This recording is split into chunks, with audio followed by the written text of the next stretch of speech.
వచనము, యెహోవా దూత ఆ స్త్రీకి ప్రత్యక్షమై, ఇదిగో నీవు గొడ్రాలవు, నీకు కానుపు లేకపోయెను, అయితే నీవు గర్భవతివై కుమారుణ్ణి కందువు. బహుశా ఈరోజు దేవుడు ఇదే మాట ద్వారా మీలో కొంతమందితో మాట్లాడుతున్నాడేమో. నీవు గొడ్రాలవు, నీకు పిల్లలు లేరు, అయితే నీవు గర్భవతివై కుమారుణ్ణి కందువు. కాబట్టి నీవు జాగ్రత్తగా ఉండి ద్రాక్షరసమునే గాని మద్యమునే గాని త్రాగకుండుము, అపవిత్రమైన దేనిని తినకుండుము. నీవు గర్భవతివై కుమారుణ్ణి కందువు.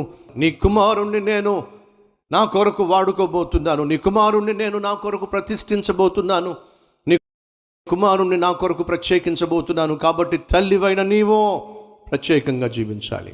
నా పిల్లలు దేవుని కోసం వాడబడాలి, నా పిల్లలు ప్రయోజకులు కావాలి, నా పిల్లలు పరిశుద్ధులుగా జీవించాలి. అయితే మొదట మీరు పరిశుద్ధంగా జీవించండి, మొదట మీరు ప్రభువుకు సాక్షులుగా జీవించండి, మొదట మీరు ప్రత్యేకంగా జీవించండి, మొదట మీ ప్రవర్తనలో ప్రభువును చూపించండి.